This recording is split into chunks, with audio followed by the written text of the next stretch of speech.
ချက်လုံးပြရအောင်ရောက်နေတာပါဒါခုခက်ရဲ့ Obus လေးပါချက်လုံးပြရကလင်းနေ4နိုင်5နိုင်လာမဆိုရင်ရလာပါလေချက်လုံးပြရနေပြီးတော့ plan ကြည့်မယ်ဆိုရင်ဘေးဗုဒ္ဓဖျားယူနေမြင်ရပါတယ်ဒီချက်လုံးပြရနေပြီးတော့ဒီချက်လုံးပြရကဖိတို့တခြားကျွန်းလေးတွေတွားတဲ့အခါမှာ speed boat တွေလာစီးတဲ့နေရာလေးပါ speed boat လေးတွေဟိုအနီးကမြင်ရတယ်ပေါ့နော်ဒါ speed boat တွေပြီးတော့ yacht တွေလာပြီးတော့ရန်နာတဲ့နေရာလေးပါဟိုမှာပြပုတ်တာဖျားကြီးရိုတဲ့ sunset ကိုလမ်းပြီးဖူးလို့ရပါလေဒီမှာတရားနှစ်ခုရှိရပေါ့နော်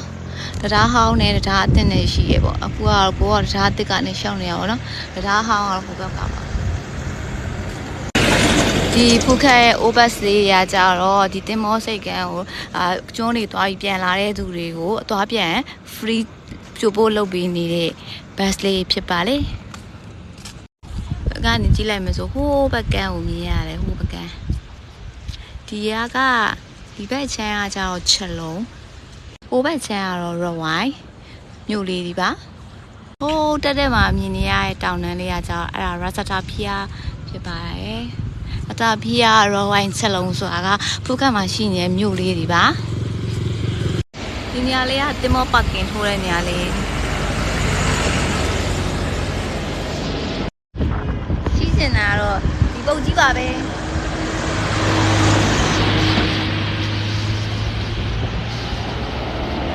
ီမှာကြည့်ပါပင်ပုတ်လေးပါပြီနာမည်ကြီးရဲ့ဓပုံရဲလို့တော်တော်များဓပုံရဲနာမည်ကြီးရဲ့နေရာလေးပါ